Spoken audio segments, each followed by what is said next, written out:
Right, কিন্তু জামাত ইসলামীকে যখন আমরা দেখি, জামাত ইসলামী লিডারশিপ বলেন বা মানে এটা তো বাংলাদেশের মতো মনে হয় না। তুমি ধরো এখন 21 পদক দিব, তুমি সেখানে কইলা যে না, ইসলামী কবিতা না লিখলে তার আমি 21 পদক দিব না, তাহলে তুমি ডিসক্রিমিনেশন করলা।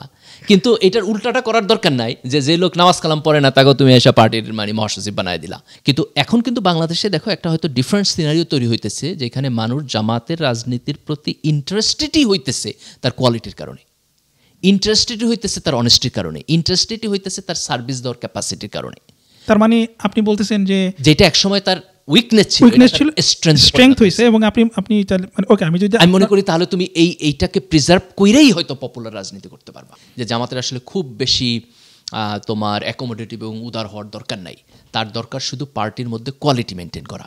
সে যদি এই কোয়ালিটিটাকে প্রপারলি মেনটেন করতে পারে এবং মানুষের দেখাইতে পারে যে আসলে আমরা তোমাদেরকে সার্ভিস দিতে পারবো, তাহলে সাপোর্টার লেভেল অ্যাকোমোডেটিভ হবে।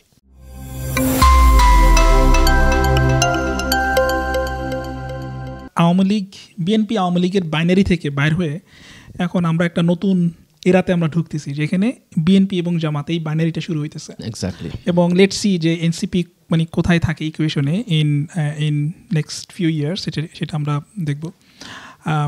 তো আজকে আমরা যে জিনিসটা বুঝতে চাইবো সেটা হচ্ছে যে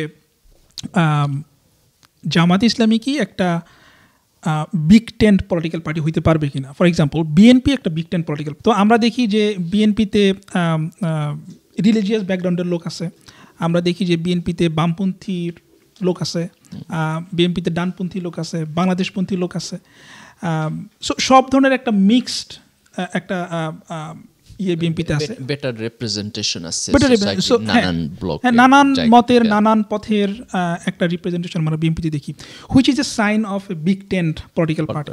এখন জামাত যখন একটা এখন সেকেন্ড লার্জেস্ট আমরা বলতে পারি অ্যাকর্ডিং টু দ্য ডেটা, আপনার কি মনে হয় যে জামাত ওই জায়গাটাতে মানে যাইতে পারবে বলে আপনার ধারণা? একটা বিগ টেন্ট অনেককে ধারণ করে বাংলাদেশের মতো দেখতে একটা পলিটিক্যাল পার্টি হইতে পারবে কিনা? এটাকে তো তুমি দুইটা ভাবে দেখতে পারো। একটা হলো যে ধরো পলিটিক্যাল পার্টির মধ্যে নানান টাইপের লোক আসবে কিনা, আর একটা হলো যে পলিটিক্যাল পার্টির সাপোর্টার শ্রেণীর মধ্যে, ভোটারের মধ্যে নানান শ্রেণীর লোক আসবে কিনা। Good point. দুইটা তো ডিস্টিংক্ট জিনিস। যেমন তুমি ধরো বিএনপির অন অ্যান অ্যাভারেজ 30% সাপোর্ট, তাই না? আওয়ামী লীগেরও 30% সাপোর্ট ছিল, যখন ভালো করতো নির্বাচনে ধরো 40-45% ভোট পাইতো, 10-15% সুইং ভোট তার সাথে পাইতো। কিন্তু এই সাপোর্টার শ্রেণীর সবাই তো আর পার্টি করে না, তারা পার্টির ভোট দেয়। কিন্তু পার্টিতে অ্যাক্টিভিস্ট হিসাবে যারা তোমার পলিটিক্যাল পার্টি হিসাবে করে, সেখানে কিন্তু সকল শ্রেণী পেশার লোক সবসময় থাকে না। কিন্তু বিএনপি বা আওয়ামী লীগের মধ্যে জামাতের চাইতে ওয়ে বেটার রিপ্রেজেন্টেশন থাকে। তো এখন ধরো জামাত যেহেতু একটা ইডিওলজিক্যাল পার্টি, তাহলে তার মধ্যে তো তুমি রিপ্রেজেন্টেশনটা কমে যাবে, এতে কোনো সন্দেহ নাই। ধরো বিএনপি বা আওয়ামী লীগ যত সহজে অ্যাকোমোডেটিভ হইতে পারে, জামাতের পক্ষে তো তত সহজে অন্যদের বেলায় অ্যাকোমোডেটিভ হওয়া সম্ভব না। এটা শুধু জামাতের জন্য ট্রু না, এটা ধরো যে যেগুলো ইডিওলজিক্যাল পার্টি, ইভেন বামপন্থী পলিটিক্যাল পার্টি, তাদের জন্য এটা ট্রু যে তুমি খুব বেশি অ্যাকোমোডেটিভ হইতে পারবে না, আনলেস লোকেরা যদি তোমার পলিটিক্যাল ফিলসফিতে ট্রেন্ড না হয়।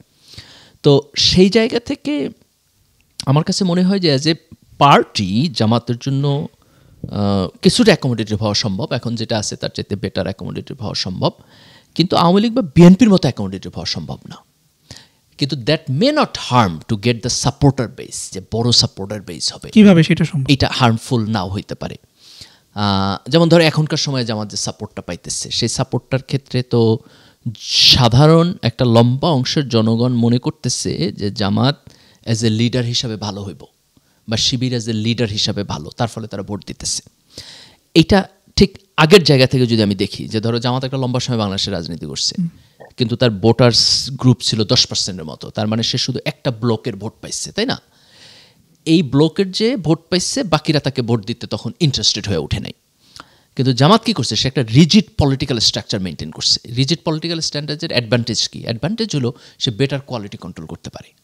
তো এখনকার সময়ে আইসা কিন্তু এই যে একটা রিজিড পলিটিক্যাল স্ট্রাকচার মেনটেন করতেছে, জামাত তার বেনিফিট পাইতেছে।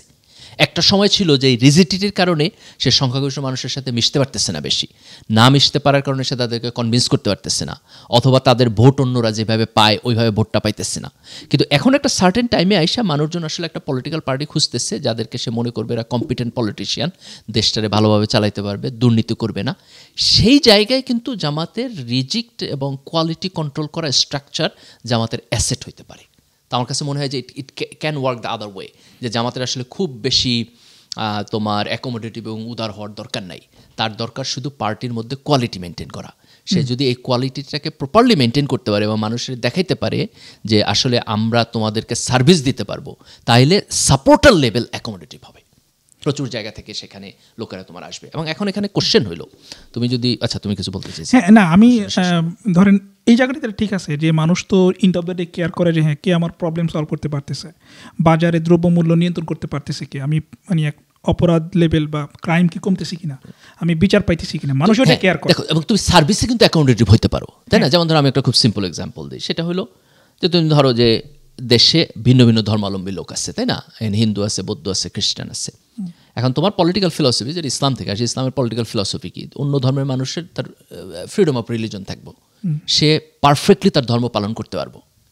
এখন ধরো যে আমি তাকে আমার পার্টির মধ্যে অ্যাকোমোডেট করতেছি না, সে আমার পার্টির চিফ হইতে পারবে না, সো হোয়াট? কিন্তু সে যদি দেখে যে আমার সার্ভিসের মধ্যে তার ধর্মীয় নিরাপত্তা থাকবো, তার ধর্মীয় অধিকার থাকবো এবং তার ধর্মীয় অধিকারে কোথাও কোনো হস্তক্ষেপ হইব না, তাহলে তো সে নাগরিক হিসেবে অ্যাকোমোডেটিভ ফিল করবো এবং তার মধ্যে দিয়ে সাপোর্ট সম্ভব। যেমন ধরো আমি একটা থিওরিটিক্যাল আর্গুমেন্ট করি, ধরো আওয়ামী লীগের লিডারশিপ কি কখনো শেখ মুজিবের ফ্যামিলির বাইরে হয়েছে? বিএনপির লিডারশিপ কি কখনো তার এই জিয়াউর রহমান ফ্যামিলির বাইরে হয়েছে? এখন আমার মনে হয় না, হবেও না। তাহলে এই যে তারা অ্যাকোমোডেটিভ না টপ লিডারশিপ প্রশ্নে, তারপর কি মানুষের সাপোর্ট পায় নাই? মানুষ তো জানে আমি কোনোদিন বিএনপির চেয়ারপারসন হইতে পারবো না, সাধারণ মানুষ তো জানে আমি কোনোদিন আওয়ামী লীগেরও চেয়ারপারসন হইতে পারবো না, তারপর তারা পার্টির ভোট দিচ্ছে, গেছে, ইলেকশন করছে। তো ঠিক একইভাবে জামাতের মধ্যেও যদি তোমার এই অ্যাকোমোডেটিভ রাস্তাটা নাও হয়, যে একটা সাধারণ অ্যাভারেজ মানুষ মনে করতেছে আমি তার পার্টি সিস্টেমের মধ্যে, এই ক্যাডার সিস্টেমের মধ্যে কোয়ালিটি মেনটেন করে উপরে উঠতে পারবো না, এটার কারণে হয়তো সে পার্টির মধ্যে ভাবে অ্যাকোমোডেট হবে না। কিন্তু ভোট দেওয়ার ক্ষেত্রে সে মনে করবে যে না, এই যে তারা কোয়ালিটিটা মেনটেন করতেছে, কোয়ালিটিটা রিজিডলি মেনটেন করার কারণেই সে একটা ভালো ম্যানেজার হয়ে উঠবো, ভালো লিডার হয়ে উঠবে এবং আমার সে ভালো সার্ভিস দিতে পারবো, সেই জায়গা থেকে সে ভোট দিতে পারে। তার মানে কি আমরা মানে আপনি বলতেছেন যে তার মানে বিগ টেন্ট হওয়ার দরকার নাই? আমি বলতেছি যে মানে পার্টির ভিতরে কোয়ালিটি কন্ট্রোলের জায়গায় তোমার হয়তো বিগ টেন্ট হওয়ার দরকার নাই, তাহলে আপনি বিগ টেন্ট হবেন কোথায়? পারফরম্যান্স এবং কাজের ক্ষেত্রে বিগ টেন্ট হবে, তোমার পলিসির ক্ষেত্রে বিগ টেন্ট হবে। হ্যাঁ, কিন্তু হ্যাঁ মানে আমি ওটা আপনার সাথে এগ্রি করি, সার্ভিসের ক্ষেত্রে তুমি বিগ টেন্ট হবে, রাইট। কিন্তু জামাত ইসলামীকে যখন আমরা দেখি জামাত ইসলামী লিডারশিপ বলেন বা মানে এটা তো বাংলাদেশের মতো মনে হয় না। মানে বাংলাদেশের মতো মনে হয় তো বলতে আমি মিন করতেছি যে মনে করেন সবার দাড়ি টুপি আছে এবং বাংলাদেশের সব মানুষের দাড়ি টুপি নেই। তারপরে বাংলাদেশের মানে সবাই বোরখা পরে না, সবাই নিকাব করে না, অনেকে বোরখা পরে তারা নিকাব করে না। তো এই যে রিপ্রেজেন্টেশন আমরা যেটা বলতেছি, যে একটা পার্টিকে তার লিডারশিপকে দেখে আমার মনে হবে যে না, ওকে আমার মতো একজন সেখানে আছে। দেখো এখানে মানে এটা মানে এটা কি ইম্পর্টেন্ট কিনা আপনার কাছে? এটা ইম্পর্টেন্ট মনে হয়? দেখো এটা হচ্ছে ইম্পর্টেন্ট, মানে এই প্রশ্ন তোমাকে অ্যাড্রেস করতে হবে, কিন্তু অ্যাড্রেস করার প্রক্রিয়াটা কি? প্রক্রিয়াটা অন্য পার্টি এবং জামাত ইসলামের একরকম হবে না। জামাত যদি ইডিওলজিক্যাল পলিটিক্যাল পার্টি, কিন্তু তোমাকে যেটা করতে হবে সেটা হলো, জামাতের দিক থেকে যেটা করতে হবে সেটা হলো, যখন নাগরিক অধিকারের প্রশ্ন আসবে, যখন রাষ্ট্রের প্রশ্ন আসবে, সেই স্পেসে তুমি অ্যাকাউন্টেটিভ হইবা। যেমন ধরো আমি একটা সিম্পল উদাহরণ দিতে, ধরো তুমি গভর্নমেন্টে গেছো, তুমি জামাত ইসলাম করো, তুমি গভর্নমেন্টে গেছো, তোমার পার্টির মধ্যে সমাজের লোকের রিপ্রেজেন্টেশন নাই, মেজরিটি মানুষ হলো যারা খুব ভালো ইসলাম পালন করে, একটু ভালো পড়াশোনা জানা লোক তারা। কিন্তু এখন ধরো যে তুমি সরকারি একটা নিয়োগ হবে, বিসিএস পরীক্ষা হবে, একটা চাকরির বিজ্ঞপ্তি হবে, জেলা অফিসে লোক নেওয়া হবে, সেইখানে তুমি তোমার পার্টির এই রিপ্রেজেন্টেশন অ্যাপ্লাই করবা না, যে ঠিক আছে ভালো নামাজদার না হলে তুমি তার সরকারি চাকরি। কিন্তু আপনার মনে হয় জামাত সেটা পারবে? That's the question. তুমি যদি চ্যালেঞ্জের জায়গায় যাও, কিন্তু আমি আগে মডেলের জায়গায় আসি, যে মডেলের জায়গায় আমি আর্গু করতেছি যে একটা পলিটিক্যাল পার্টি ইডিওলজিক্যালি রিজিড হইতে পারে, একটা পলিটিক্যাল পার্টি তার ওন কোয়ালিটি মেনটেনের ক্ষেত্রে সিলেক্টিভ হইতে পারে, কিন্তু যখন নাগরিক অধিকারের প্রশ্ন আসবে, যখন রাষ্ট্রে জনগণের রিপ্রেজেন্টেশন কোশ্চেন আসবে, সেইখানে সে যদি উদার হয় এবং সকল নাগরিকের নাগরিক অধিকারকে সে ইকুয়ালি সার্ভ করে, ইররেসপেক্টিভ অফ তার এই যে তোমার মানে রিলিজিয়াস পলিটিক্যাল ভিউ, যেটা এটার সাথে কন্ট্রাডিক্ট করলেও তুমি তার নাগরিক অধিকার হস্তক্ষেপ করলা না। তুমি ধরো এখন ধরো 21 পদক দিব, তুমি সেখানে কইলা যে না, ইসলামী কবিতা না লিখলে তার আমি 21 পদক দিব না, তাহলে তুমি ডিসক্রিমিনেশন করলা। কিন্তু এটার উল্টাটা করার দরকার নাই, যে লোক নামাজ কালাম পড়ে না তাকেও তুমি এসে পার্টির মানে মহাসচিব বানায় দিলা, এটা তোমার প্রয়োজন দরকার নেই, এটা তো তোমার পার্টির সাথে কনফ্লিক্ট করে। আমার পয়েন্টটা হলো যে এক জায়গায় অ্যাকোমোডেটিভ না হয়েও তুমি আরেক জায়গায় যদি অ্যাকোমোডেটিভ হও, রাষ্ট্রের জায়গায়, সার্ভিসের জায়গায়, তাইলে তুমি এই প্রবলেমটা সলভ করতে পারবা। এখন এখানে একটা থিওরিটিক্যাল কোশ্চেন আছে, তোমার আর্লিয়ার যে কোশ্চেনটা তুমি বলতেছো যে সে নিজে পার্টির মধ্যে যদি অ্যাকোমোডেটিভ না হয় তাহলে আদৌ তার ইন্টারেস্টের ক্ষেত্রে যায় সে ডিসক্রিমিনেশন করবে কিনা। এটা একটা এটাই তো তোমার ডেমোক্রেসির রিপ্রেজেন্টেশনের কোশ্চেন, তাই না? যে ধরো যেটা বলে সাধারণত একেবারে মডার্নিটির মধ্যে আর্গু করে যে ধরো যে ডিসিশন মেকিংয়ে যদি সব পুরুষরা থাকে তাহলে সেক্ষেত্রে মেয়েদের স্বার্থের ব্যাপারে রাইট ডিসিশন নিতে পারবো না, কারণ সে ইমপ্লিসিটলি বায়াসড হইব বাই তার রিপ্রেজেন্টেশনটা হবে না, রিপ্রেজেন্টেশনটা না হলে সে ইমপ্লিসিটলি বায়াসড হইব। কিন্তু যদি ইমপ্লিসিটলি বায়াসড না হও তাহলে কিন্তু রিপ্রেজেন্টেশনে কোনো প্রবলেম নাই। যেটা হয় যে ধরো যে কমিউনিস্ট সিস্টেমের মধ্যে হয়, ইসলামিক সিস্টেমের মধ্যে এটা হইতে পারে যে টপ কিছু লোকের হাতে যদি অতিরিক্ত ক্ষমতা থাকে তখন তোমার যেটা হবে যে ওই লোকেরা মোরালি যে কাজ করবো তার তো কোনো গ্যারান্টি নাই, তখন তারা বাগবাটোয়ারা করবো, চুরিদারি করবো। তো চুরিদারি বাগবাটোয়ারা করলে পরে সেখানে যদি অল্প কিছু এলিট লোক বাগবাটোয়ারা করে তো সেই বাগবাটোয়ারা তো সংখ্যাগরিষ্ঠ মানুষ তোমার পাবে না, ভাগ পাইব না। তো রিপ্রেজেন্টেশন কখন দরকার? রিপ্রেজেন্টেশন দরকার যে ধরো যে অনেকে মিল্লা চুরি করতেছে, তখন বলতেছে ঠিক আছে চুরি যদি করবি তো সবাই মিল্লা কর, সবাই যেন ভাগ পায়, তাহলে তোমার রিপ্রেজেন্টেশন দরকার। এখন কোশ্চেনটা হলো যে মানে একটা পলিটিক্যাল পার্টির মধ্যে যদি প্রপার রিপ্রেজেন্টেশন না থাকে তার সমাজের নানান অংশের, তাইলে পরে সে একটা সময় যে এইভাবে ডিরেল্ট হয়ে যাবো কিনা, এবং তখন সংখ্যাগরিষ্ঠ মানুষের আশা আকাঙ্ক্ষা এবং তার নাগরিক অধিকারকে সে আন্ডারএস্টিমেট করবো কিনা। এই সম্ভাবনা আছে, যেহেতু তার রিপ্রেজেন্টেশন নাই, তাহলে তাকে যেটা করতে হইব যে এই সম্ভাবনার রাস্তা আটকানোর জন্য তার অ্যাডিশনাল চেক পয়েন্ট তৈরি করতে হবে। যে আমি যখন রাষ্ট্রের ম্যানেজমেন্ট করব সেই জায়গায় যেন আমি সকল শ্রেণীর জনগণের তোমার আকাঙ্ক্ষাকে, তার প্রয়োজনকে, তার গ্রুপ ইন্টারেস্টকে, তার গোষ্ঠী এবং স্বার্থগত ইন্টারেস্টকে যেন অ্যাকোমোডেট করতে পারি, তার এক্সটার্নাল সিস্টেম তৈরি করতে হবে। কিন্তু এই জায়গাটাতে আমার প্রশ্ন আর কি, এই জায়গাটাতে আমার প্রশ্ন হচ্ছে যে ধরেন আপনি মানে আপনি যেহেতু বিগ টেন্ট ওইভাবে মানে বিএনপির মডেলে বা এনসিপির মডেলে আপনি এরকম একটা বিগ টেন্ট আপনি বানাইতে পারতেছেন না due to your party structure, তাহলে আপনি যখন ইমপ্লিমেন্টেশনে গিয়ে আপনি চেক পয়েন্ট বসান বা অথবা যাই করেন না কেন, দ্যাট মানে সেটা কি একটা দুর্বলতা, একটা উইকনেস আপনার রয়েই যাবে? দুর্বলতা না, আমি মনে করি যে এটা হলো যে প্রথমত এগ্রি করতে হবে যে দুই মডেল, এবং সেকেন্ড তোমারে কইতে হবে যে এই মডেলে যেহেতু একটা স্ট্রাকচার একটা পারপাস সার্ভ করতেছে না, আমি পারপাস সার্ভ করার জন্য একটা সেকেন্ডারি স্ট্রাকচারে যাইতেছি। তাহলে তুমি যদি সেকেন্ডারি স্ট্রাকচার তোমার কাজ করে, এন্ড পয়েন্ট কি? এন্ড পয়েন্ট হলো আমার গ্যাপটা যেন না হয়, রাইট? তা আমার যদি তোমার গ্যাপটা না থাকে তাহলে তো হলো আমি যেটা এইভাবে এনশিওর করি বা ওইভাবে এনশিওর করি, দ্যাট ডাজন্ট ম্যাটার। তাহলে তুমি যদি গ্যাপটা যদি তুমি কোনোভাবে পূরণ করতে পারো তাহলে হয়ে যায়। যেমন ধরো আমি আরেকটু এক্সাম্পল দিই, ধরো এই যে হিন্দুদের পূজার সময় বিভিন্ন ধরনের কথাবার্তা আসছে যে তুমি পূজার মণ্ডপে যাইতে পারবা কিনা, সেখানে যাইয়া পার্টিসিপেট করতে পারবা কিনা। এখন ধরো যে থিওলজিক্যালি ইসলামের দিক দিয়া তো পূজা তো প্রবলেমেটিক জিনিস, তাই না? তারা তাদের ধর্ম রাইট বলে মনে করে, কিন্তু আমাদের ধর্মের জায়গা থেকে তো আমরা এটা শিরক বলে মনে করি, এবং শিরক একটা বড় ধরনের অপরাধ আমার থিওলজিক্যাল জায়গা থেকে। তাইলে আমি তো ওখানে যাইতে কমফোর্ট ফিল করবো না। এখন কি তুমি কি এই কথা বলবা যে আমি যেহেতু ওখানে যাইতে পারতেছি না এই কারণে তার নিরাপত্তা এনশিওর করা আমার জন্য সম্ভবই না? You can say that. এই দুইটা কি একটা আরেকটার সাথে কনফ্লিক্টিং করে? আমি ওখানে না যাইও তো তার নিরাপত্তা এনশিওর করতে পারি, তারে দিয়ে তার নিরাপত্তা করতে পারি। আমি তার পূজার আগে তার সাথে বসতে পারি যে ওকে তোমার ম্যানেজমেন্টে কী লাগবে, এখানে আইন শৃঙ্খলা লাগলে পুলিশ যাবে, ডিসি অফিসের কাজ থাকলে ডিসি অফিস যাবে, তুমি পারলে একজন ধর্ম প্রতিমন্ত্রী বানায় দিতে পারো যে হিন্দু কমিউনিটি থেকে আসবে, সেইটাকে ম্যানেজমেন্ট করবে, সে গভর্নমেন্টের রিসোর্স সেখানে মোবিলাইজ করবে, এটাও তো সম্ভব। তার মানে এখন যদি তুমি এটার বাইনারি করো যে আমি যদি তার জন্য সিকিউরিটি এবং তার ভালো অনুষ্ঠান এনশিওর করতে চাই তাহলে আমারই ফিজিক্যালি ওখানে যাইতে হবে, এবং আমি না গেলে এটা হবেই না, এটা তো আসলে বাইনারি না। তুমি যদি যাইতে পারো তাহলে তো ভালো, কিন্তু যেহেতু তোমার রিলিজিয়াস বাইন্ডিংস আছে তুমি যাইতে পারতেছো না, তাহলে তোমার এখানে কী করতে হবে? আমি যেহেতু যাইতে পারতেছি না তাহলে আমি একটা অল্টারনেটিভ সিস্টেম করবো যাতে তার পারপাস সার্ভ হয়। তাহলে তুমি একভাবে না করলে তুমি আরেকভাবে করবা। তাই মনে করি একটা ইডিওলজিক্যাল পার্টির জন্য সেম জিনিস, যেহেতু তুমি পার্টির স্ট্রাকচারের মধ্যে অ্যাকোমোডেট করতে পারতেছো না, তাহলে তোমাকে সতর্ক থাকতে হবে যে যেহেতু আমার পার্টির স্ট্রাকচারের মধ্যে রিপ্রেজেন্টেশন নাই, তাহলে আমার ডিসিশন মেকিং তার প্রতি বায়াসড হতে পারে। তাহলে তার প্রতি যাতে বায়াস না হয় তাহলে কী করতে হবে? আমাকে একটা অল্টারনেটিভ সিস্টেম করতে হবে। যেমন তুমি ধরো যে তুমি একটা রাষ্ট্র করতেছো, এই রাষ্ট্র যদি হোমোজিনাস একটা ইউনিট হয় তাহলে সে একক থাকে, রাইট? কিন্তু তুমি যদি এরকম একটা রাষ্ট্র হয় যেটার মধ্যে 5টা ভাষা আছে, 10টা ধর্ম আছে, 4টা ডিফারেন্ট অঞ্চল আছে, তখন তুমি চিন্তা করো যে আমি একটা ফেডারেল সিস্টেম করবো।